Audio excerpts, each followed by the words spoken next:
আমরা কিতাবে পড়ছি নবীজির এক সাহাবী 16 বছর বয়সে কাফের দুশমনদের হাতে বন্দী হয়েছিলেন।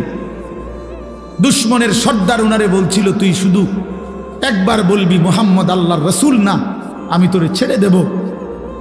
ওই সাহাবী হাবিব ইবনে যায়েদ রাদিয়াল্লাহু তাআলা আনহু বলছিল, ওয়াল্লাহি আনা আশহাদু আন্না মুহাম্মাদান রাসূলুল্লাহ, আল্লাহর কসম আমি সাক্ষ্য দিচ্ছি আমার মদিনাওয়ালা মুহাম্মদ তিনি আল্লাহর রাসূল।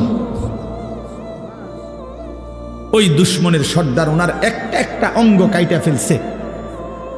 ডান হাত আলাদা কাটছে, বাম হাত আলাদা কাটছে, ডান পাও আলাদা কাটছে, বাম পাও আলাদা কাটছে, জিহ্বাটা টাইনা আলাদা কাইটা ফেলছে, শরীরটা কাইটা টুকরা টুকরা করে পিস পিস বানায় ফেলছে।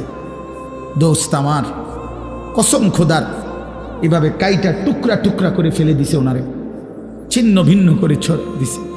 এই খবর যখন মদিনায় ওনার কাছে ওনার মা, এই সাহাবীর মাও ছিলেন সাহাবী উম্মে আম্মারা রাদিয়াল্লাহু তাআলা আনহা, নবীজির মহিলা সাহাবী।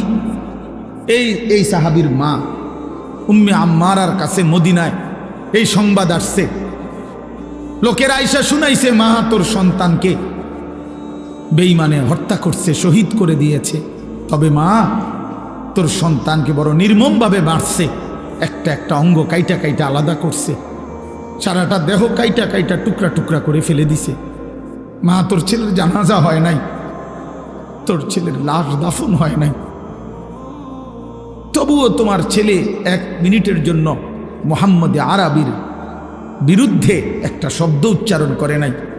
আল্লাহর কসম আমরা উর্দু কিতাবে পড়ছি বাপ। সেই মা চিৎকার করে বলছে, লিহাযাল ইয়াউমে আরদাতুহু, এই মা তখন বলছে, মদিনাবাসী আল্লাহর কসম এই দিনের জন্যই আমি আমার সন্তানকে বুকের দুধ খাওয়াছি। এমন একটা দিনের আশায় আমি আমার সন্তানকে বুকের দুধ খাওয়াইছি। আমার সন্তান আমার দুধের হক আদায় করছে, আমার আল্লাহর জন্য জান দিছে, আমার রাসূলের জন্য জীবন দিছে, শহীদ হয়েছে, রক্ত ঝরিয়েছে। এর চাইতে বড় পাওয়া আমি মায়ের জীবনে আর কি হইত?